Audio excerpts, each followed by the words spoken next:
So the moon moves in phases just as we move in phases in our lifetimes, from infants to adolescents to adults to wise elders. And this is a very unifying theme to follow the moon. It's also based on the feminine principle. You may be familiar with Sun Bear, who was popular many years ago, and he came up with what he called Earth astrology. And it was based on the sun. It was a solar cycle and very male-oriented. So I come from the feminine moon side. And what I have found is the men who come and participate in these circles have their feminine parts more in balance than other men who don't want to come to these circles.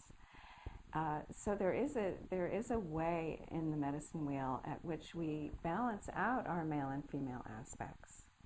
And I think that's the value of it and the benefit of it. So although it's a feminine lunar cycle, we always invite men to join us in the circles.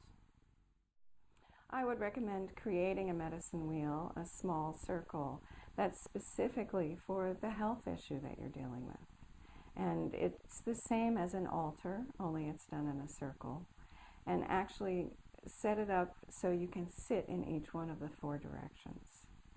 So if you want a deep intuition and understanding of what's going on with your health matter, perhaps you'd like to sit in the west, which is the place of intuition.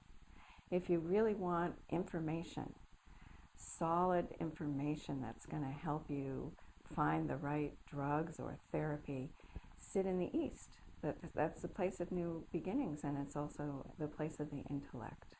So by just learning the basics of a medicine wheel, you can create a little altar for you that's specific to whatever your need is. And of course, this doesn't replace Western medicine. This is an adjunct to. It's a way to bring your unconscious information forward to help you heal, because if there is a physical challenge, there's always a spiritual and emotional component to it. So although this would not be handling the physical part of your challenge, it would certainly be helping you with the emotional and spiritual challenges. When I came to California from Hawaii for the first time, I had an opportunity to do a sweat lodge with Wallace Black Elk. And Wallace Black Elk is the great-grandson of Black Elk, and there were several books written. One was called The Sacred Pipe. And so Wallace Black Elk was continuing his great-grandfather's mission on bringing this information into the world. And this is something from the book that he wrote. Everything the power of the world does is done in a circle.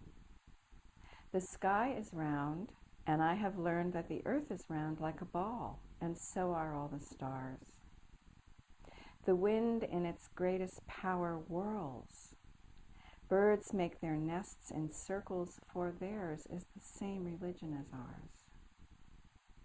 The sun comes forth and goes down again in a circle. The moon does the same, and both are round. Even the seasons form a great circle in their changing and always come back to where they were. Life is a circle from childhood to childhood, and so it is in everything where power moves.